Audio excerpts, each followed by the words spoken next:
संस्कृति प्रचार संघ उदयपुर के तत्वावधान में आयोजित ऑनलाइन गूगल मीट के साप्ताहिक सत्र में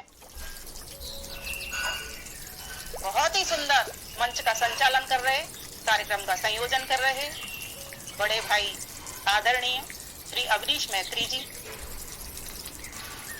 और अभी जो दो बहनों और भाइयों ने भजन सुनाए अति मधुर और चुनिंदा शब्द, जैसा कि उनका नाम था जौहरी लाल बधवा जी, चुन चुन करके उन्होंने शब्द उसमें डाले हैं भजन के भीतर और बहुत ही सुंदर लय दिया।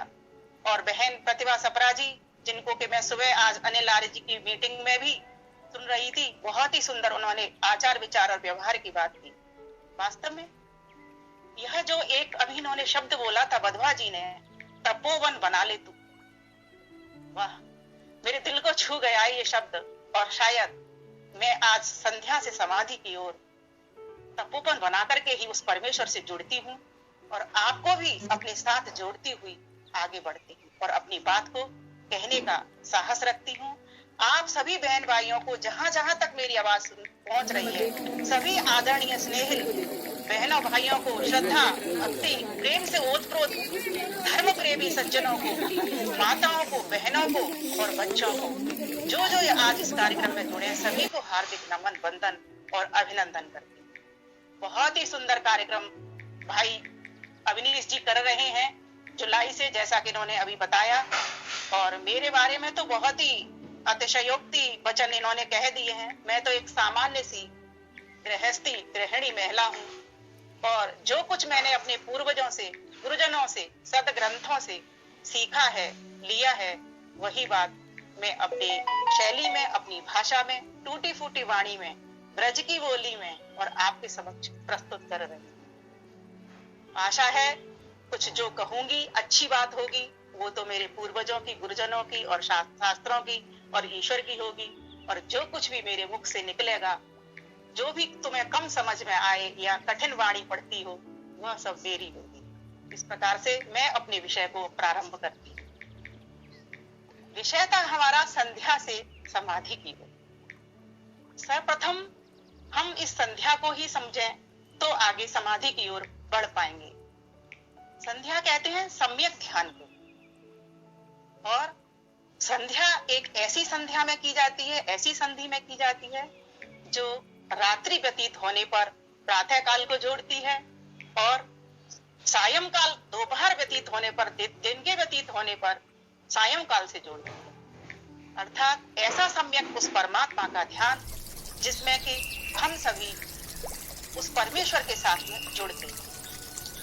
यह तो हमारी एक अनिवार्य व्यवस्था है जो सिर्फ दो ही वक्त की है, जैसा कि हमारे शास्त्रोक्त भी है और महर्षि दयानंद सरस्वती ने भी हमारे लिए लिखी है। लेकिन जिस ध्यान की मैं बात करने जा रही हूँ, जिस जुड़ने की बात करने जा रही हूँ, वो पूरे दिन भर के कर्मों की, व्यवहार की, आचरण की, विचार की करने जा रही हूँ। क्योंकि ध्यान में भी वही व्यक्ति प्रतिष्ठित हो सकता है जिसका सुबह से लेकर के रात्रि तक पूरा समय अच्छा निकलता हो, अर्थात सभी के साथ मधुर व्यवहार रहता हो, सभी के साथ प्रेम रहता हो, सभी के साथ न्याय युक्त आचरण संबंधित व्यवहार रहता हो। ऐसा व्यक्ति ही फिर ध्यान के भीतर प्रतिष्ठित हो पाता है, अर्थात उस ध्येय को प्राप्त कर पाता है जिस ध्येय के लिए, जिस लक्ष्य के लिए बढ़ रहा है। संध्या का आपने देखा होगा प्रथम मंत्र ही लक्ष्य की अनुभूति कराने वाला है और प्राप्ति कराने वाला है। तो जब तक व्यक्ति का लक्ष्य निर्धारित नहीं होता कि मैं इस संसार में क्यों आया हूँ, क्या मुझे करना है, क्या मेरे जीवन का उद्देश्य है, तब तक वह आगे बढ़ ही नहीं सकता। किसी भी छोटे से काम को लीजिए, उसमें भी वो पहले लक्ष्य निर्धारित करता है। सपोज करो मैं अध्यापक बनना चाहता हूँ, तो मैं अध्यापक बनने के उन कामों को करूंगा, उन श्रेणियों से पास होऊंगा जिनसे मैं अध्यापक बन पाता हूँ, उस ट्रेनिंग को लूंगा। उसी प्रकार से उस परमात्मा का भक्त बनने के लिए पहले मैं ट्रेनिंग लूंगा और अपनी लक्ष्य को निर्धारित करूंगा कि मुझे उस परमात्मा की मंजिल को प्राप्त करना है, उस परमात्मा तक पहुंचना। वह परमात्मा कैसा है, उससे पहले थोड़ा सा ज्ञान इतना करना हर सामान्य से सामान्य व्यक्ति को जरूरी है कि उसका स्वरूप कैसा। आज हमसे जो भूल हो जाती है, ध्यान करने हम बैठते हैं हमें सिखा दिया जाता है कि श्वासों पर ध्यान दो, श्वासों पर ध्यान दो, आती हुई सांस को देखो, जाती हुई सांस को देखो। ठीक बात है, आरोह अवरोह ये हम करें, श्वास प्रश्वास हम करें, लेकिन इसमें देखें किसको? अगर श्वासों को देखते रहेंगे तो जिसको हम ध्यान करने जा रहे हैं उसका ध्यान कैसे होगा? ध्यान का तो सीधा ही मतलब है योग दर्शन ने, महर्षि पतंजलि ने योग दर्शन में कह दिया, तत्र प्रत्यय एकतानता ध्यान। उस ज्ञान का जिसके द्वारा जिस विषय को प्राप्त किया जाए एक तारतम्यता बनी रहना, उस ज्ञान की, वह ध्यान है हमारा। तो किसकी तारतम्यता बनी रहे? उस ज्ञान की जिसके द्वारा हम अपने लक्ष्य को पाना चाहते हैं, उस लक्ष्य को पाना चाहते हैं, उस ज्ञान की तारतम्यता बनी रहे। अर्थात वह ईश्वर कैसा है? हमारा लक्ष्य हमने निर्धारित किया कि वह ईश्वर है। क्यों ईश्वर है, क्यों लक्ष्य ये निर्धारित किया? तो संध्या के प्रथम मंत्र में आया कि वह शन्नो देवी रविष्टय आपो भवन्तु पीतये संयो रवि। क्योंकि वह पीतये और अविष्टय, अर्थात वह इस संसार के सुख को भी प्रदान करने वाला है, संसार का भी अवसर प्रदान करने वाला है, और वह अपना भी परमानंद प्राप्त कराने, वो मोक्ष की भी सिद्धि कराने, वह पीतये भी देता है और वह क्या देता है? इस संसार के सुख ऐश्वर्य भोगों को भी वो प्रदान करने वाला है। इसीलिए हमने उसको लक्ष्य बनाया। और कौन नहीं चाहेगा समस्त दुखों से उसकी निवृत्ति हो? क्योंकि ये तो हम सभी जानते हैं कि संसार के जितने भी सुख हैं उन सभी में 4 प्रकार के दुख मिले हुए हैं। किसी भी काम को हम करते हैं, मान लीजिए अगर एक मिठाई की दुकान पे गए, हम रसगुल्ला खाने लगे या बर्फी खाने लगे, तो उसका परिणाम भी हम जानते हैं, खाते चले गए क्या होता है? लूज मोशन लग जाते हैं, शरीर हमारा ये बीमार हो जाता है। और जब कोई हमारी वस्तु को ले ले तो हमें ताप दुख भी मिलता है, फिर वो न लौटाए तो, है ना। और संस्कारों के कारण भी हमें दुख मिलता है कि कोई व्यक्ति जिससे पहले कोई हमारी ऐसी वार्ता हो गई, उसके कारण भी हमें दुख मिलता है। और आपस में सत्वगुण रजोगुण तमोगुण वृत्ति आपस में जब टकरा जाती है तो उनके कारण भी हमें, ये 4 दुख तो इस संसार में मिलने हैं। इस गुण वृत्ति वृद्ध को जब जिस दिन समझ में आ जाती है ये बात, तो आदमी आगे बढ़ता है, फिर उस लक्ष्य को पाने के लिए बढ़ता है। तो कहा लक्ष्य को भी वही व्यक्ति पा सकता है। ये संध्या ने बता दिया हमको, ये ध्यान हमको बताता है कि जिस व्यक्ति की इंद्रियां शुद्ध हों, जिस व्यक्ति की इंद्रियां स्वस्थ हों। तो इसीलिए सर्वप्रथम आपने देखा होगा महर्षि दयानंद सरस्वती ने संध्या का जो संयोजन हमारे समक्ष रखा, उसमें पहले लक्ष्य रखा और लक्ष्य के बाद में इंद्रियों की शुद्धि करने की बात करी, स्वस्थ होने की बात करी, फिर पवित्र होने की बात करी, फिर दिव्य बनाने की बात की, फिर भव्य बनाने की बात। मंत्र पढ़ते हैं ना, ओम वाक वाक, ओम प्राण प्राण, ओम चक्षु चक्षु, ये दो को इंगित कर रहे हैं। 2 आंखें, 2 नासिका, है ना। वाणी से भी 2 कर्म हमारे हो रहे हैं, बोलने का भी कर्म हो रहा है, ध्यान लेने का भी कर्म हो रहा है, कान से भी हमारा सुनने का कर्म हो रहा है। और फिर एक इंद्रिय अगर हमारी खराब हो जाए तो दूसरी इंद्रिय परमात्मा ने ऑप्शनल हमको दे रखी है। एक आंख से दिखना बंद हो जाए तो दूसरी आंख हमारा काम कर देती है। उस महान परमात्मा को जिसको हम पाना चाहते हैं, जो हमारे अभीष्ट की सिद्धि कराता है और हमें मोक्ष की भी प्राप्ति कराता है, उस परमात्मा को ध्यान में बनाए रखने के लिए ये संध्या है, ये सम्यक ध्यान है उस ईश्वर को। क्योंकि ये जो ध्यान है वही आगे चल करके समाधि को प्राप्त करने वाला। इसीलिए तो योग दर्शन में जो अष्टांग योग की बात की गई है, उसमें समाधि से पहले, जस्ट पहले ध्यान, क्योंकि ये ध्यान ही है, ध्यानम निर्विषम मना, जो कि हमें विषयों से रहित करवा देता है। अर्थात कौन से विषयों से? परमात्मा विषय से नहीं, सांसारिक विषयों से। अर्थात रूप रस गंध स्पर्श शब्द, इनमें मन हमारा उतना ही जाना चाहिए जितना कि हमें आवश्यक है। पूरे समय इनमें नहीं लगाना, संसार की चीजों में पूरे समय नहीं मिलाना, क्योंकि मैंने पहले ही बता दिया कि इसमें 4 प्रकार के संसार हैं। तो महर्षि पतंजलि ने कहा, और ध्यान लगने के लिए महती आवश्यक लगता है कि हमारी इंद्रियां हमारी शुद्ध, और शुद्ध के साथ साथ स्वस्थ हों, और स्वस्थ के साथ साथ पवित्र हों। इसीलिए, लेकिन पवित्र वो कब होंगी? जबकि वो जुड़ जाएंगी। और किससे जुड़ जाएंगी? जैसे एक नंबर से और 0 से जुड़ जाता है तो वो 10 बन जाता है, तब जाकर के उनमें पवित्रता आएगी। जैसी वस्तु के साथ बैठते हम, चेतन हो या जड़ हो, वैसे ये गुण हमारे भीतर आने। परमात्मा चेतन वस्तु, ये आप सभी जानते हैं। परमात्मा चेतन पदार्थ है और मैं भी चेतन पदार्थ हूँ, मैं भी चेतन। 3 अनादि सत्ता है। जड़ का क्या उपयोग हमारे लिए और चेतन का क्या उपयोग? अब हम चेतन को पाना चाहते हैं और उस परम चैतन्य को पाना बनना चाहते हैं तो हमें अपनी सभी इंद्रियों को सख्त करना पड़ेगा, बलिष्ठ करना पड़ेगा। हमारी सभी उसके लिए हमें योगाभ्यास करना पड़ेगा, हमें प्राणायाम करने पड़ेंगे और उसके लिए हमें आसन की भी सिद्धि करनी पड़ेगी। तब जाकर के हम अपने मन को एकाग्र कर पाएंगे। क्योंकि इस योग का तो अर्थ ही होता है समाधि, और योग का अर्थ होता है क्या? योगश्चित्त वृत्ति निरोध है, वृत्तियों का निरोध कर लेना, उसका दमन कर लेना, मीन्स रोक देना। जिस तरफ जा रही है उसे उधर की ओर लौटा लाना, प्रत्याहार कर लेना।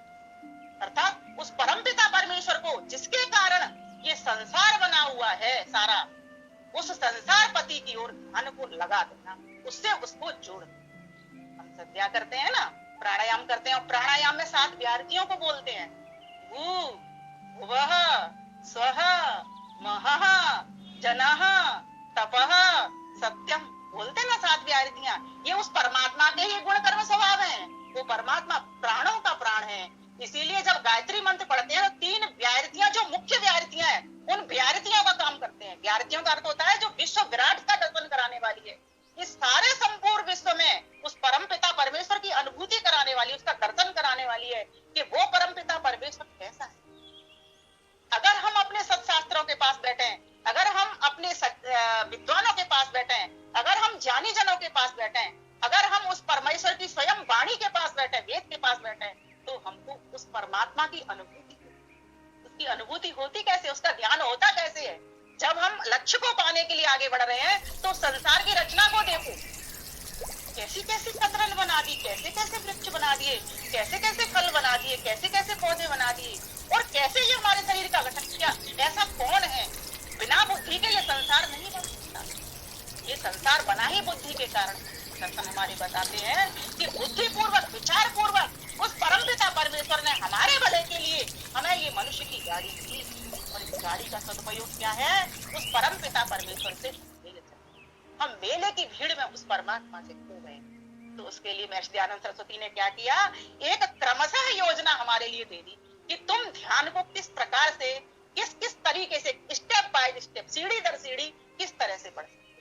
तो परमात्मा से जुड़ने के लिए महती आवश्यकता है कि हम अपनी इंद्रियों को स्वस्थ करें, शुद्ध करें और दिव्य बनाएं, आंखों से देखें, सुंदर बनाएं। लेकिन ये कब बनेगी? जब उस परमात्मा से जुड़ जाएंगे। मैंने कभी एक रचना लिखी थी आज से 2-3 साल पहले। अपनी रचनाओं के साथ साथ अगर मैं कहूंगी तो आपको और अधिक आनंद आएगा। ऐसा मेरा प्रयास रहता है और मानना भी रहता है, प्रयत्न भी रहता है।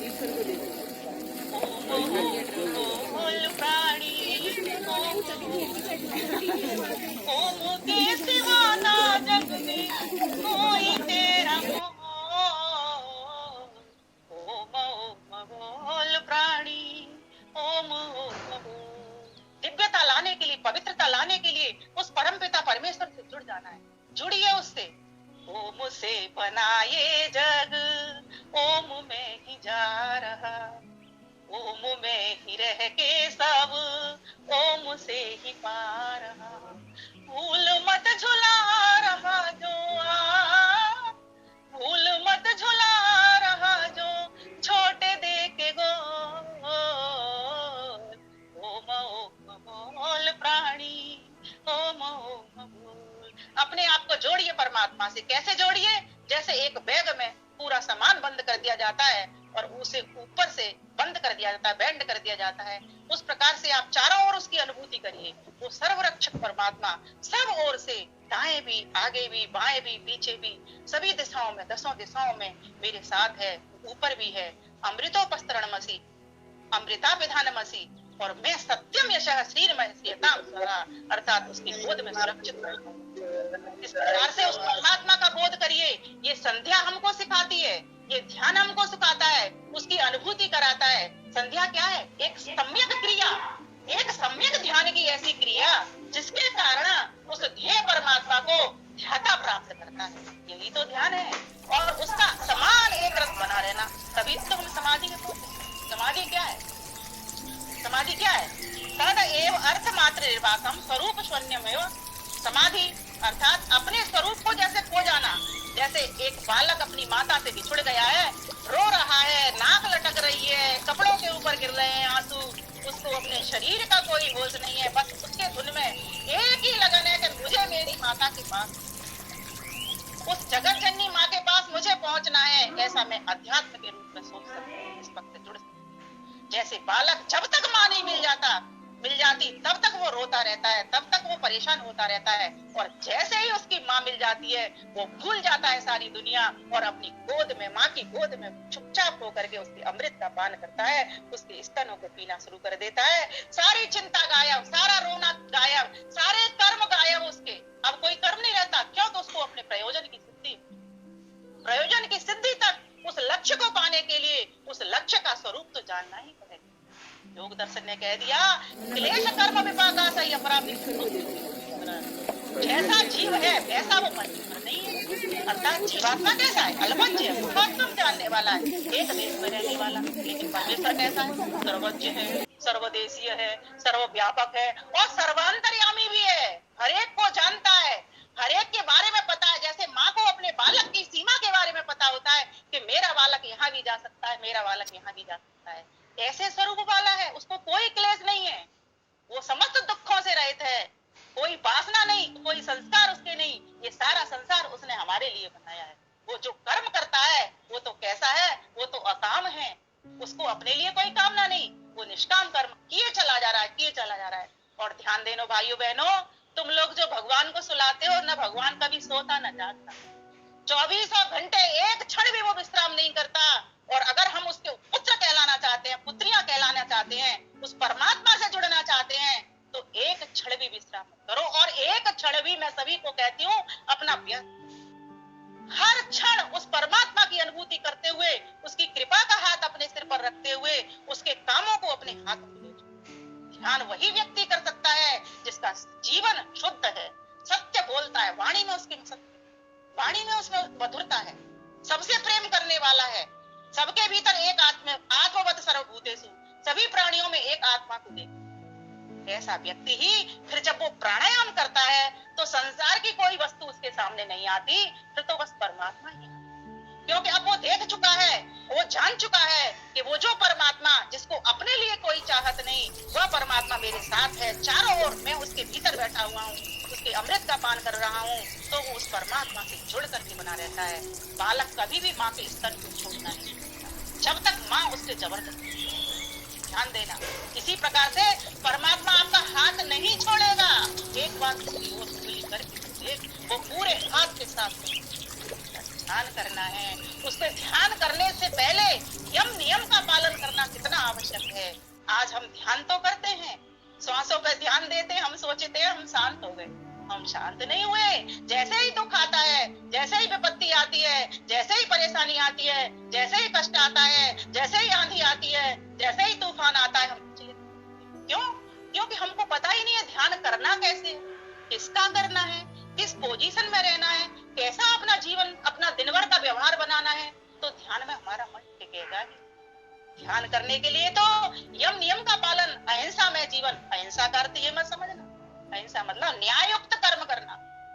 अगर किसी को मारने के द्वारा अगर न्याय सिद्ध होता है तो बिल्कुल मार देना चाहिए। आतंकवादियों को बिल्कुल मार देना चाहिए। अहिंसा ये नहीं है कि आतंकवादी आकर के एक बंदूक चलाए और तुम उसकी बंदूक से नहीं, 2 बंदूक उठा करके उसको भस्म कर देना। ये वेद कहता है मारो आतंकवादियों को, उग्रवादियों को मारो। ध्यान करने वाला व्यक्ति तो संसार को के भीतर जब विचरण करता है तो अहिंसा धर्म का पालन करता है, सत्य ही विचारता है, सत्य ही बोलता है और सत्य ही हाथों पे लाता है और सत्य जगह पर ही चल करके जाता है। और ध्यान करने वाला व्यक्ति तो ब्रह्मचर्य में जीना शुरू कर देता है, अर्थात ब्रह्म के आचरण में जीना शुरू करता है, ब्रह्म के अनुकूल होना शुरू कर देता है और ब्रह्म को अपने अनुकूल बनाना शुरू करता है। ऐसा उसका जीवन होता है। अपरिग्रही होता है वो कोई परिग्रह नहीं करता, कोई सामान का ढेर नहीं लगाता, वो कोई अपने मन में भी कोई सामग्री को, फालतू की व्यर्थ की बातों को स्टोर करके नहीं रखता, किसी से न राग करता न द्वेष करता, ऐसा नहीं। और वही व्यक्ति परमेश्वर का अमृत पुत्र है, क्योंकि ईश्वर क्लेशों से रहित है। हमें क्लेशों से रहित जब तक रहना नहीं आएगा तब तक हम ईश्वर के पुत्र नहीं कहलाएंगे।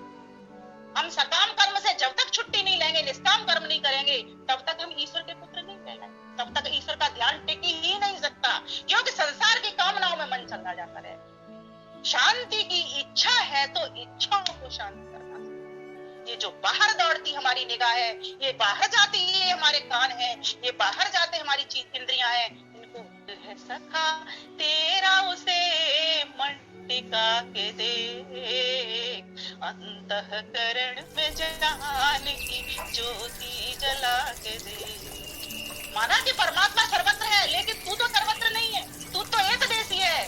परमात्मा कहाँ मिलता है? पर में तिष्ठन, परमात्मा इस हृदय आकाश के भीतर बैठा हुआ तुझे दिखाई। इसीलिए आंखों को जब उतना ही खोलना है जितनी आवश्यकता है, आवश्यकता से अधिक आवश्यकता से अधिक कानों को नहीं खोलना। सारी शक्ति हम खत्म कर देते हैं 50 साल में, 40 साल में, कानों की भी, आंखों की भी, पैरों की भी। इन भोगों को वो यम पर चलने वाला होता है, अपने प्रति कर्तव्य जानता है। पहले से 1 से लेकर के जो 6 मंत्र हैं उनमें क्या है? अपने प्रति कर्तव्य ही तो बताया है संध्या कि मेरा मेरे शरीर के प्रति, मेरी इंद्रियों के प्रति मेरा क्या कर्तव्य है। और दूसरा फिर जब मनसा परिक्रमा के मंत्र होंगे उसमें बताएंगे कि समाज के प्रति मेरा क्या कर्तव्य है। जिस समाज से सारी सुख सुविधाएं लेता हूँ, जिन प्राणियों से, जिन पशुओं से, जिन ज्ञानी जनों से, जिन विद्वानों से मैं सब कुछ लेता हूँ, उनके प्रति मेरा कर्तव्य क्या बनता है? उनमें 3 ही तो पद आते हैं, प्राची से लेकर के और ऊर्ध्वा तक। जो मनसा परिक्रमा के जो 6 मंत्र हैं उनमें क्या बताया है? यही तो बताया। मान लीजिए एक मंत्र को अभी आपके उसमें ध्यान दीजिएगा, आप 3 चीजें अपने दिमाग में केंद्रित करिए। पहली पंक्ति में क्या लिखा है?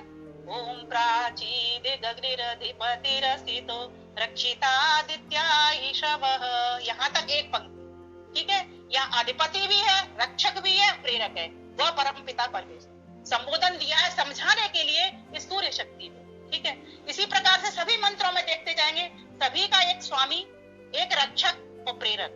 अर्थात उस परमात्मा के कितने गुण कर्म स्वभाव उसके भीतर हम पढ़ लेते हैं, और ये गुण कर्म स्वभाव उसने अपने दिव्य जनों को भी दिए। अर्थात वो महादेव परमात्मा, उसने दिव्य शक्तियां अपनी चारों ओर बिखरी हुई हैं, चेतन को भी दी है, जड़ को भी दी है। तो दूसरी पंक्ति में क्या कह दिया? तेभ्यो नमोधिपतिभ्यो नमो रक्षितृभ्यो नमः ईशुभ्यो नमः एभ्यो अस्तु। तुझे तो नमस्कार है ही, तेरी समस्त देवों को नमस्कार है, चाहे वो जड़ हो चाहे। फिर तीसरी पंक्ति पर ध्यान दीजिए, उसमें क्या कह दिया? योस्मान द्वेष्टि यम वयम यम वयम विस्मस्तं वो जम्भे दद्म। मैं किसी से द्वेष न करूं और कोई मुझसे द्वेष न करे, और मुझसे करे तो कर ले, मुझे उसकी भी चिंता नहीं है, लेकिन मेरे समाज से द्वेष ना करे, मेरे राष्ट्र से द्वेष ना करे। फिर शांत नहीं बैठना, फिर उसको सबक सिखा देना है। मुझसे करे तो छोड़ दो, कोई बात नहीं, कर लेने दो, मैं हूं ही कितना सा। उसका अगमर्षण मंत्र जब हमने बोला था तो कैसे बोला था? हे परम पिता परमेश्वर, तू कितना महान है।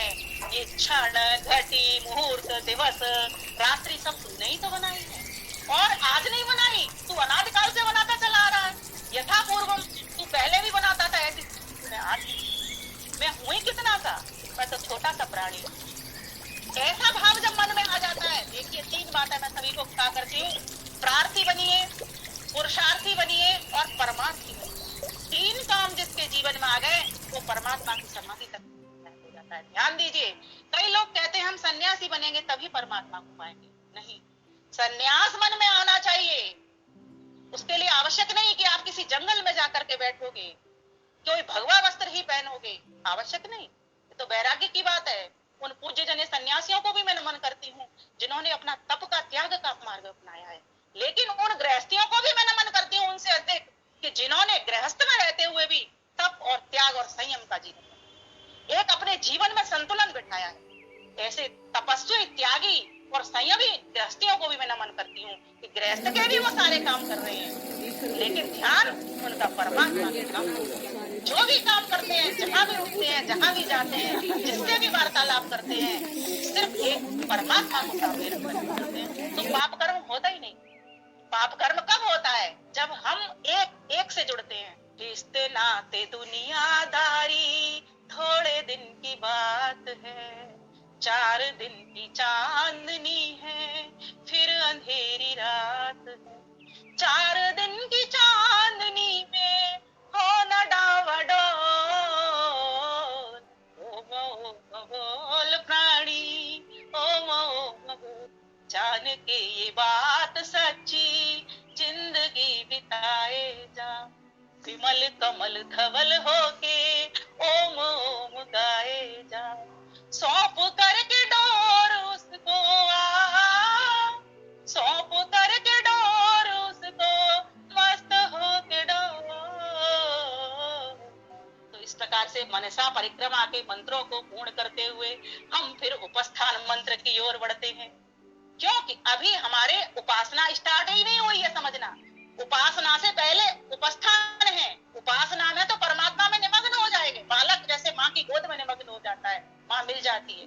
अभी हम चल ही रहे हैं उस खोज की ओर। अभी हमने दिशाओं का बोध किया, ऊपर नीचे दाएं बाएं, सबसे अच्छा व्यवहार करने की बात की है, सभी जीवों को संरक्षण संवर्धन देने की बात की है। ये संध्या के ऊपर मैंने एक पुस्तक बनाई थी और भरतपुर से आदरणीय भ्राता राम सिंह जी ने कि बहुत उसमें प्रेरणा रही। क्या प्रेरणा रही? वो रोज मुझे एक प्रश्न लिख करके भेजा करते थे और वो संगतिकरण पूछते थे। मैं कहती हूँ पूरे संध्या ही संगतिकरण का नाम है। संध्या के शुरू के लक्ष्य से लेकर के और अंत पर जहाँ पर होता है नमः शंभवाय तक पूरा की पूरा संगतिकरण।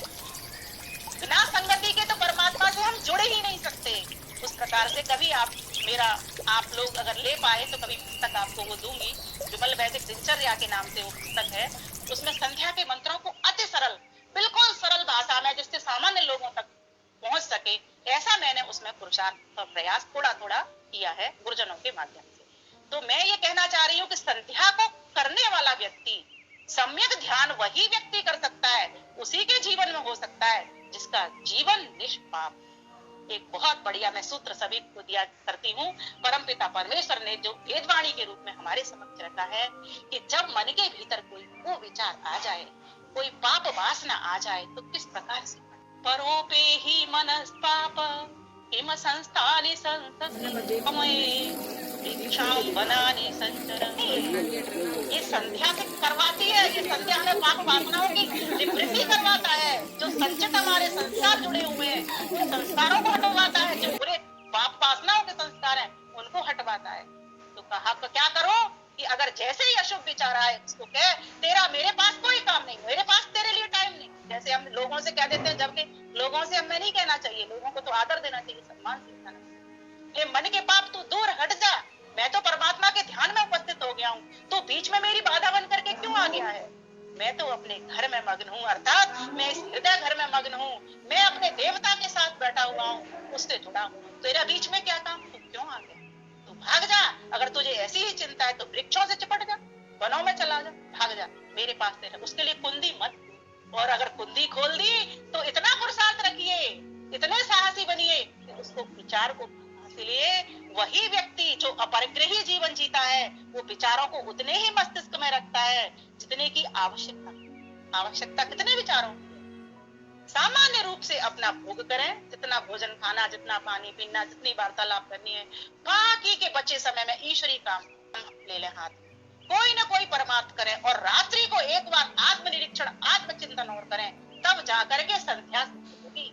तब जाकर के हम सोच सकते हैं कि अब हम उपासना में बैठने लायक थोड़े अंश में हुए, एक सीढ़ी पर पैर रखने लायक। आसन की सिद्धि नहीं, जो प्राणायाम भी ठीक से नहीं कर पाता, वो प्राणायाम में परमात्मा से जुड़ करके, प्राण से जुड़ करके, अर्थात जो जीवन दाता है उससे जुड़ करके प्राणायाम करना है, उसी को ध्यान में रखना है। उसका स्वरूप कितना सुंदर योग दर्शन बताता चलता है, बार बार कहता है कि परमात्मा से जुड़ने के लिए रागा उपाधि ध्यानम, उस और राग से हट जाइए, संसार के राग से जिससे तुम चिपकते चले जाते हैं। कमल के ऊपर बार बार आप पानी डालिए, चिपकाने की कोशिश करिए, लेकिन बाजार निकलिए, ये संसार एक बाजारी तो है, रोज घूमिए, इसमें मना नहीं है। तो एक योगी व्यक्ति जो ध्यान करने के लिए बैठा है, जो लक्षित को सिद्ध करने के लिए बैठा है, वह तो क्या करेगा? फिर उपस्थान मंत्र में बैठेगा। ओम उद्वयम तमसः परिस्वः।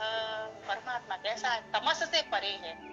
देवम देवत्रा सूर्यमगन ज्योति उत्तम। उस उत्तम ज्योति को मैं प्राप्त कर लूं, उस ज्ञानवान। ध्यान देना, परमात्मा कोई ऐसी वस्तु नहीं है जिसको तुम ऐसे दर्शन करोगे जैसे मनुष्य का करते।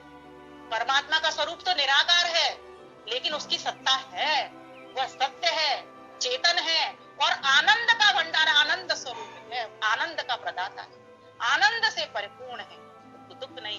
फिर अगर हम उस ऐसे परमात्मा के पास बैठेंगे तो हमें क्या मिलेगा? जब हम उस एक से जुड़ जाएंगे तभी तो हम कह पाएंगे हम ओम ओम बोल प्राणी, ओम ओम।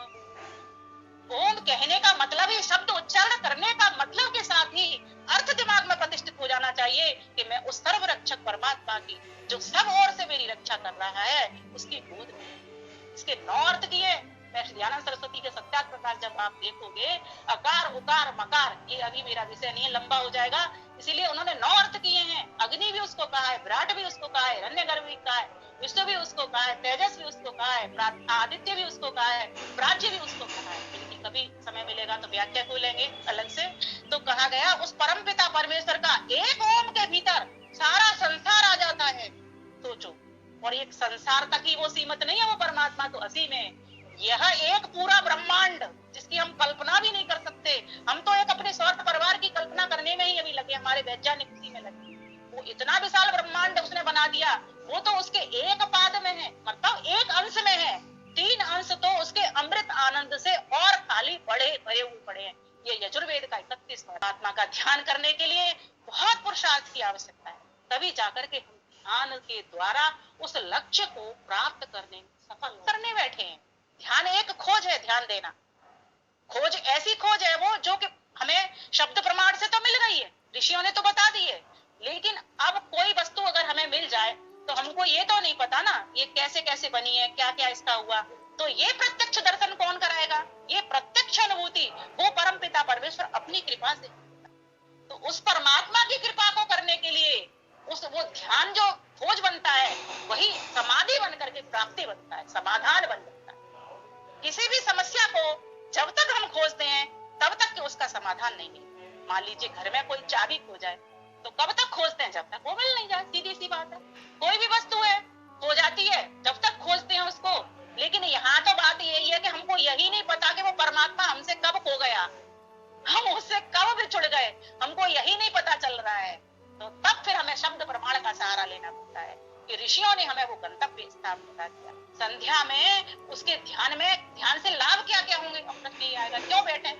तो कहा आपका मन शांत, क्योंकि कहा जाता है शांत जब जल होता है उसी में तो अपना चेहरा दिखता है। मैं एक छोटा सा उदाहरण दिया करती हूँ कि जैसे एक शीशा है, शीशे में हम चेहरा देखते हैं, बहुत अच्छा लगता है, लेकिन अगर वो शीशे के ऊपर बेल आ जाए तो चेहरा दिखाई देगा? कैसा देगा? धुंधला सा, ब्लर ब्लर सा दिखाई देगा। लेकिन परमात्मा तो भ्रांति वाला है नहीं, उसको तो स्वच्छ देखना है, स्पष्ट देखना है उसके दर्शन। तब तक तो क्योंकि उसका ज्ञान है वो निर्भम निर्वाण वाला है, अर्थात उसमें फिर कोई भ्रांति नहीं रहती, कोई भ्रम नहीं रहता, कोई अविद्या नहीं रहती, क्योंकि वह परमात्मा विद्यावान है। ध्यान देना, वो विद्यावान, उसका स्वरूप कैसा है? विद्यावान है, उसमें लेस मात्र भी अविद्या। के लिए उस परमात्मा के ध्यान में बैठने से पहले कुछ थोड़ी सी जानकारी में तीनों तत्वों की कर लेनी बहुत आवश्यक। हमें अपने त्रैतवाद को समझ लेना बहुत आवश्यक। देश प्रयत्न सुख दुख ज्ञानानि आत्मनो लिंगम। हाँ, वो इच्छा करता है, कैसे पहचान होती है उसको, कैसे पहचाने, क्या उसका लक्षण है? शरीर अगर जीवात्मा निकल जाए, शरीर पड़ा हुआ है, पूरा पड़ा हुआ है, क्या वो इच्छा करेगा? क्या वो प्रयत्न करेगा? क्या वो चेष्टा करेगा? क्या वो जान लेगा? क्या उसको सुख होगा? क्या उसको दुख होगा? यही तो पहचान कि कोई आत्मचेतन तत्व था जिसको ये सारी चीजें, इससे ये पता लगता। तो थोड़ा थोड़ा इस प्रकार का ज्ञान अगर हमारे जीवन में आता जाए, इस सारे संसार को दिखाने वाली प्रकाश क्रिया स्थिति है। प्रकाश क्रिया स्थिति, ये 3 काम उसके भीतर, उसके रूप हैं, उसके रंग हैं, सतोगुण रजोगुण तमोगुण वाली है वो। उसी से ये संसार परमात्मा ने बना दिया है। परमात्मा कुमार की भांति है, जैसे मिट्टी को लेकर के, हवा को लेकर के, उपकरण को लेकर के मटके घड़े आदि बना देता है, उसी प्रकार से उस परमपिता रूपी कुमार ने भी हमारे इस पूरे संसार को बना दिया और एक शरीर बना दिया। जो कुछ तुम इस ब्रह्मांड में देखते हो वो सब हमारे पिंड में हो। इतनी थोड़ी थोड़ी सी जानकारी उस परमात्मा से ही अपनी और प्रकृति की लेनी हो। मोक्ष के साधक के लिए, मोक्ष तक पहुंचने के लिए ध्यान में बैठना तो वह क्रिया है कि जिसमें वह उस समाधि को प्राप्त कर सकता, अर्थात अपने स्वरूप से तो वो शून्य हो जाएगा, लेकिन अर्थ के द्वारा उसको एक आभास सा होगा, एक अनुभूति सी होगी कि वह ज्ञानवान परमेश्वर मेरे समक्ष है। मेरा उससे स्वामी सेवक का, पिता पुत्र का, राजा प्रजा का, व्याप्य व्यापक का संबंध है। मैं मगन हो रहा हूं। हे परमपिता परमेश्वर। अब और तो ध्यान देना, समाधि भी तभी लगती है जब परमेश्वर की कृपा हो, और परमेश्वर भी की भी कृपा उन पर होती है जो परमेश्वर की बात को मानते हैं, जो उसकी आज्ञा में चलते हैं। जो व्यक्ति उसकी बात को मानेंगे, उसी कोई भी पिता उसी बच्चे को सबसे अधिक प्यार करता है जो पुत्र उसकी बात को मानता है। उसको देखने का प्रयास करें, वो मेरा पिता कैसा होगा, हमें जानने की इच्छा होती है ना, हमारे पिताजी कैसे हैं, क्या क्या उनके गुण हैं, पर वो तो दिख रहे हैं तो हमें पता चलता रहता है। छोटे होते हैं, अभी तो हम बालक की अवस्था में अध्यात्म के क्षेत्र में ध्यान देना, छोटे बालक को नहीं पता होता, उसकी माँ बताती है, ये तुम्हारे पिताजी हैं, ये तुम्हारे भैया हैं, ये तुम्हारी दीदी हैं, ये तुम्हारी मासी हैं, ये तुम्हारे मासा जी हैं, ये फूफा जी हैं, ये बुआ है। कौन ज्ञान कराता है इसको? ऐसे ही वो परमपिता परमेश्वर भी हम हमारे ऊपर कृपा तभी करता है जब हमको कुछ जिज्ञासा अपने मन के भीतर। नचिकेता को आचार्य तब तक ज्ञान नहीं देता जब तक नचिकेता उनके दरवाजे पर नहीं था। नचिकेता को क्या पड़ी है, नहीं जा रहा, कोई बात नहीं, वो तो ईश्वर उन्हीं पर कृपा करता है जो ईश्वर की कृपा को लेना चाहते हैं। भाई सूरज है, अब सूरज के सामने आप जाओगे नहीं तो तुम्हें कैसे पता लगे? चंद्रमा की रोशनी है, शीतलता है, उसके सामने नहीं निकलोगे, बाहर नहीं देखोगे तो कैसे पता लगे? नहीं। तो परमात्मा की कई लोग कह दिया करते हैं तुम्हारे ऊपर तो बहुत कृपा है। कोई व्यक्ति कहीं प्रगति कर रहा हो, उसके ऊपर कह दिया जाता है कि तुम्हारे ऊपर तो ईश्वर ने कृपा की है। ईश्वर कभी भी अन्याय नहीं, हमेशा वो न्याय करता है, ध्यान देना। इसीलिए ध्यान करते वक्त उनके गुणों का ध्यान करना बहुत जरूरी है। श्वासों को छोड़ते और लेते वक्त ईश्वर ओ न्यायकारी, सीधा कहिए। अगर आपके मन में ये भेद आ गया कि वो अन्याय कर रहा है, किसी के ऊपर अधिक कृपा करता है इसीलिए वो होशियार है या इसीलिए वो सफल हो रहा है, ऐसा नहीं। परमात्मा तो जितनी कृपा, जितनी पात्रता जिसके पास होती है, उतने पात्र में उतनी वस्तु प्रदान। जैसे किसी लोटे का आकार इतना सा है, किसी कटोरी का आकार इतना सा है ना, किसी थाली का आकार इतना सा है, उसमें उतनी ही वस्तु पाएगी जितनी वस्तु का वो मालिक, अर्थात वो ग्रहण कर सकता है। हर पौधे को देखो, हर वृक्ष को देखो, अपने अपने गुण के अनुसार वो अपना अपना गुण प्राप्त कर लेगा। कोई भी हो, नीम का हो, आम का हो, या कोई भी देख लीजिए, आप देख ही रहे हो संसार में। तो इस संसार से सीखो कि कोई इसका निर्माता है जिसको मैं सिद्ध करने के लिए चला हूं, कोई इसका संरक्षक है जिसको मैं पाने के लिए बढ़ रहा हूँ, कोई इसका प्रेरणा स्रोत है, प्रेरक है जो इस सारे संसार को प्रेरणा करता है। ध्यान देना, परमात्मा का हर काम अंधेरे में होता है और मनुष्य का हर काम रोशनी। परमात्मा अपनी सृष्टि को अंधेरे में बनाता है। जब ये फलावस्था में थी तो कैसी थी? तम अच्छा है, तम से परमात्मा ने सूरज बनाया, इसके लिए हम जीवों के कल्याण। परमात्मा ने चंद्रमा बनाया, इसके लिए हम सभी जीवों अनंत कृपा है। यह जान करके जब व्यक्ति, एक और बात कहा करती हूँ मैं कि जब भी ध्यान में बैठो एक परमेश्वर का गीत जरूर गुनगुना। जैसे मैं कल एक रचना लिख रही थी, मेरी अपनी आदत है कि जब भी मैं संध्या में बैठूं तो कुछ न कुछ ऐसा ईश्वरोक्त कोई कर्म करूं। मैं आपको ध्यान की बात बता रही हूँ कि संध्या से समाधि में कब पहुंच सकते हैं। अब हम क्या करते हैं, सीधे ध्यान में बैठ जाते हैं, रसोई से आए और सीधे ध्यान करने बैठ गए। नहीं, उससे पहले थोड़ी सी एक वो तो बनाओ। कहीं शादी पार्टी में जाते हो तो कैसे बन के जाते हो? पहले वस्त्रों में ध्यान देते हो ना, तो पहले वस्त्रों में ध्यान दो। और कौन से वस्त्र? आध्यात्मिक वस्त्रों। तो आध्यात्मिक वस्त्र कौन से? उसी को मिलने के साधन है। तो एक रचना मैंने लिखी थी, उस रचना के माध्यम से मैं बात को आगे बढ़ाऊंगी। आओ ईश्वर को ध्याने, उसके गुण कर्म जाने, सारे जग को वो क्यों कर सृजा रहा है। जौहरी जी सुन रहे होंगे, एक कमेंट के रूप में मुझे जरूर बताएंगे, जिससे अगर कुछ सुधार करना होगा तो मैं आगे सुधार करूंगी, और अगर ठीक लगा तो उसकी आप मुझे बताएंगे, जिससे मैं आप आगे आगे और बढ़ूंगा। क्योंकि बहुत ही सुंदर संयोजित उनकी कविता के थे, और मैं भी लिखती हूँ। आओ ईश्वर को ध्याने, उसके गुण कर्म जाने, सारे जग को वो क्यों कर सृजा रहा है। भक्ति तन मन में जाने, निस दिन उसको ही ध्याने, जाने माने विमल हो जीवन जा रहा। सर्वशक्ति सामर्थ्यवान है वो, सारी जगती का भगवान है। उसकी शक्ति को जाने, करके भक्ति बताने, बन के जग को जो सुंदर खिला रहा है।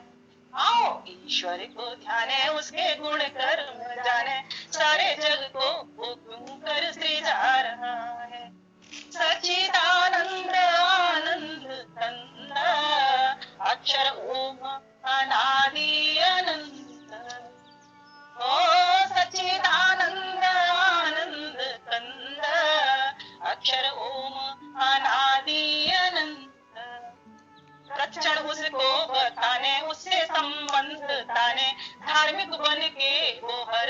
लौटा रहा है।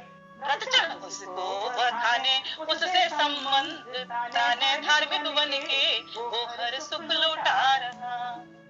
नित्यम शुद्धम अबोधम अमुक्तम, जीवात्मा शुद्ध है, वो है, लेकिन नित्य मुक्त नहीं।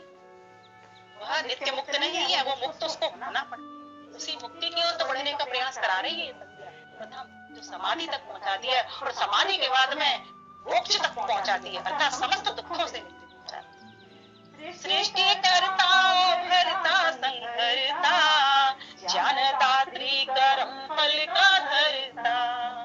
ओ सृष्टि करता भरता संहरता, ज्ञानदात्री कर्म फल का धरता। उसकी महिमा बखाने, चिंतन करके मन ध्याने, प्रदक्षिण कृपा जो सब पर लौटा रहा है। आओ ईश्वर को ध्याने, उसके गुण कर्म जाने, सारे जग को क्यों कर सृजा रहा है। भक्ति तन मन में ताने, निज दिन उसको ही ध्याने, जाने माने विफल हो जीवन जा रहा। सुख प्रदात्री पवित्रम अनुपम, जिसके गुण है सर्वदा सत्य सुंदर स्वरूप। इन गुणों को जान करके अपने जीवन में धारण करते जाइए। परमात्मा मिला हुआ है, हमसे दूर नहीं है। आंखों का काजल जैसे रहता है, हमें दिखाई नहीं देता, लेकिन तब दिखाई देता है जब स्वच्छ शीशा हो, तब उसमें अपना चेहरा दिखाई देता है। अगर शीशा ही तिरछा है, टच हुआ है, फिरका हुआ है, तो कैसे चेहरा दिखाई? अगर उस पर कर्टेन पड़ा है अविद्या का, तो भी नहीं दिखाई देगा। गंदगी कैसे प्राप्त होते हैं? इस निर्मल मन के भीतर। ये मन एक बहुत बढ़िया साधन है, इसको मन को बुरा मत मानिए। इसी के द्वारा तो ध्यान करते हैं, इसी के द्वारा तो उस परमेश्वर से जुड़ते हैं। तो कहा कैसा है वो? सुख प्रदात्री पवित्रम अनुपम, सर्वदा सत्य सुंदर स्वरूप। जीवन उससे ही ताने, उसको अपना ही माने, उसके बिन तो ये जीवन भर मार रहा है। भ्रम में तभी तक पड़ा हुआ व्यक्ति जब तक उस परमात्मा की प्राप्ति नहीं। क्लेश छूटेंगे तभी छूटेंगे जबकि उसका जान करके उसका ध्यान, ज्ञान युक्त ध्यान हो, ज्ञान युक्त कर्म हो। और ज्ञान कौन सा ज्ञान? शुद्ध ज्ञान हो, वेद का ज्ञान हो, शुद्ध कर्म में उतरने वाला हो, है ना। कर्म शुद्ध, जब शुद्ध ज्ञान होगा तो व्यक्ति में मान ही नहीं सकती कि वो शुद्ध कर्म। और जब शुद्ध ज्ञान होगा, शुद्ध कर्म होगा, तो शुद्ध उपासना क्यों नहीं होगी? क्योंकि सारे ही कर्म उसके शुद्ध हो रहे हैं, परमात्मा के समीप ही है, अनुभूति ही अनुभूत हो रहा है, जहां भी जा रहा है वही देख रहा है। ये परमात्मा की ही तो कारीगरी। ये परमात्मा मनुष्य भी जो बनाया है, से जो परमात्मा ने कैसा सुंदर कंप्यूटर बनाया। कंप्यूटर में भी कोई प्रोग्राम डालने के लिए मनुष्य की बुद्धि ही जाती है। आप ये सोचो कंप्यूटर आपसे फास्ट नहीं है, मन की गति से फास्ट कोई भी गति नहीं है किसी भी पदार्थ। तो ये परमात्मा ने ये मनुष्य रूपी कंप्यूटर, इसी कंप्यूटर की तो बात करते हैं संध्या में। किसकी बात करते हैं? इसी कंप्यूटर ही करते हैं ना। अगर व्यक्ति का ये ब्रेन काम नहीं करता, क्या कहता है? ब्रेन डेड हो गया, अब इसका कोई काम। ये ब्राह्मण है, ये बुद्धि मन, जिनके कारण तुम उस परमात्मा को प्राप्त कर सकते हो, ये सच्चा सेवक है। इस सेवक के द्वारा ही परमात्मा को, इसीलिए संसार को बुरा मत कहो। इस शरीर में रह करके, इस संसार में रह करके उस संसार पति का, इस पिंड के पति का, इस ब्रह्मांड के पति का वर्ण करते, वही एकमात्र सर्वश्रेष्ठ है। सभी ज्ञानों में, सभी बलों में, चाहे कितने भी बड़े बड़े महाराजा हो जाएं, कितने भी ज्ञानी पुरुष हो जाएं, सभी उसी से तो पाते। उसका ध्यान, उसकी खोज उस परमात्मा से मिला देती है, समाधि तक पहुंचा देती है, फिर अपने स्वरूप का खोज नहीं रहता, शून्य से स्वरूप जैसे हो जाता है। लेकिन उसका ध्यान देना, ध्यान बना रहता है। कई लोग कहते हैं पूरे शून्य हो जाते हैं, नहीं, ईश्वर का ध्यान तो रहेगा, अपनी शून्यता हो जाएगी कि मैं कहाँ बैठा हूँ। जैसे कई बार हम किसी बात को सोचते हैं, विचारते हैं, तो हम अपना भूल जाते हैं ना कि मैं कैसा हूँ, कौन हूँ, तो उसी में निमग्न हो जाता हूँ। उससे पहले जो संप्रज्ञात समाधि है, उसमें तो अपना वास रहता है, इंद्रियों का वास रहता है, ठीक है। लेकिन जब असंप्रज्ञात समाधि लगेगी, तब उसके बाद में तो फिर परमात्मा में ही निमग्न हो जाना। यही तो उपासना है। उपस्थान के द्वारा जब वो देखता है, इस संसार को देखता है, चित्र को देखता है, उस चित्र को बनाने वाले विचित्र को देखता है, जो कि हमारा मित्र भी है, वरुण भी है, उसको जब वो देखता है, तब जाकर के फिर वो कह उठता है, इस संसार की हर वस्तु जग में सब में जड़ चेतन सब तेरी रचना, सब में तू ही समाया है, सब में तू ही समाया है, तुझ में आश्रय पाया, मैं शरण तुम्हारी मुझे शरण में ले लीजिए। जैसे एक मछली पानी में रहती है और चाहे उसका उल्टा बहाव आए या सीधा बहाव आए, उसको कोई दिक्कत नहीं, ऐसे भी तैर लेती है वैसे भी तैर लेती है। घबरा जाते हैं, हमारे सामने बाधाएं उपस्थित खड़ी हो जाती हैं, हम परेशान हो उठते हैं, उस परमेश्वर तक पहुंचवाने का काम करती है ये। इसीलिए हम सभी संध्या के मंत्रों को कंठस्थ करें और सिलसिलेवार मीन्स उनके अर्थ को जाने, उनके मनन करें, फिर उन अर्थों पर फिर उनमें संगति बिठाने का प्रयास करें। जैसा कि मैं अभी बता रही थी आपको कि एकदम क्रमवाइज लिखा है, फिर अंत में तो क्या कह दिया, भूर्भुवस्व गायत्री मंत्र। और फिर गायत्री मंत्र ने जब हमारे भीतर अच्छी बुद्धि हो गई, प्रज्ञा बुद्धि आ गई, नितंबरा बुद्धि आ गई, तब क्या कह दिया, उसको जब हमने सब जगह पे निहार लिया कि वो जीवनों का जीवन है, दुखों से हमको बचाने छुड़ाने वाला है, जब वही सुख स्वरूप है, एकमात्र वही सुख स्वरूप है, तब फिर क्या हो जाता है, समर्पण। भगवत कृपया, ध्यान देना, उसमें आया है अंत में शब्द भगवत कृपया, आपकी कृपा से। अब अपने आप को इतना शून्य कर देना है कि बिल्कुल भी अभिमान लेस मात्र नहीं रहे, क्योंकि कबीरदास जी कहते हैं, जब मैं था तब हर नहीं, अब हर है मैं ना। जब मैं था तब हर नहीं, अब हर है मैं ना, सब अंधियारा मिट गया जब दीपक तेरे भीतर। जब तक अहंकार होता है तब तक उस परमात्मा की प्राप्ति, विद्या में ग्रहण करता हूँ, विद्वान बन जाता हूँ, ज्ञानी बन जाता हूँ, लेकिन जिस दिन ये अहंकार मेरे भीतर से मिट जाएगा तब मैं हे प्रभु। लेकिन इसको मिटाने वाले कौन हो प्रभु, भगवत कृपया नेन जपोपासना आदि धर्मार्थ काम मोक्षाणाम, पुरुषार्थ चतुष्टय को सिद्ध कराने वाले मात्र परमात्मा आप ही हो। मेरा इसमें कोई भी पुरुषार्थ नहीं। आपने जप करने के लिए मुझे वाणी दी है ना, आपने संसार को देखने के लिए, आपने सभी की बात सुनने के लिए मुझे कान दी। मेरा तो इसमें तो कुछ था ही नहीं, मैं तो एक आत्मा था, आपने मुझे जाना, आपके मैं संग रहता हूँ, जन्म जन्मांतर से आप मेरे साथ, अनादिकाल से आप मेरे साथ, अनंत काल तक मेरे साथ रहने वाले। इस संसार में आकर के, इस संसार की भीड़ के मेले में मैं आपको भूल गई, आपने मेरे ऊपर बड़ी कृपा की परमात्मा देव, आपने मुझे अपना पथ दिखा दिया, मुझे अपनी गोद में बैठा लिया। अब मैं कह सकता हूँ, ओम नमः शंभवाय च मयो भवाय च, नमः शंकराय च मयस्कराय च, नमः शिवाय च। शिव आपको बारंबार आपके हर रूप में आपको नमस्कार। आपका कोई रंग नहीं है, लेकिन परमात्मा आप ही तो सबसे बड़ी शक्ति हो। मैं आपके चरण में आ गया, आपकी शरण में आ गया, अब आपने मेरा उद्धार, हे नाथ, हे और मुझ अपने पुत्र पर आगे बढ़ने के लिए आशीर्वाद करती हूँ। सभी को मैं नमस्ते करती हूँ और अपनी वाणी को यहीं पर विराम करती हूँ। मुझे पता नहीं होता, होश नहीं होता, मैं कितना भूल गई। मुझे लगता है अगर अधिक समय मैंने लिया तो मैं क्षमा चाहती हूँ। धन्यवाद, नमस्ते। बहुत सुंदर बहन जी, बहुत सुंदर बधाई, बहुत बहुत बधाई आपको। ओम ओम दादाजी नमस्ते। धन्यवाद, नमस्ते नमस्ते, अति सुंदर अति सुंदर। आप चैटबॉक्स देखेंगे तो आपको पता चलेगा कि कितने श्रोतागणों ने आपके इस धारा प्रवाह, जो ज्ञान का प्रवाह बह रहा था, जिसमें ब्रह्मोपासना और उसके विज्ञान का आपने जो प्रकाश किया, वो वास्तव में कितना सरल था, ग्राह्य था। जो मैं शुरू में जो आप कह रहा था कि आपकी जो सरसता है, स्थिरता है, वाणी की मधुरता है, वो वास्तव में आपने यहाँ भी सिद्ध की। यत्र तत्र सर्वत्र आप जो है जहाँ कहीं भी अपने प्रवचन उद्धार करती हैं, वहां बहुत अच्छा सुंदर व्याख्यान होता है आपका। और यहाँ पर भी सभी श्रोतागण गदगद हो गए।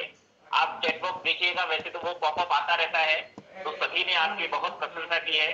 मैं अवनीश मैत्री अपनी ओर से, वैदिक संस्कृति प्रचार संघ की ओर से और सभी श्रोता महानुभावों की ओर से आपका बहुत बहुत हार्दिक आभार और धन्यवाद ज्ञापित करता हूँ।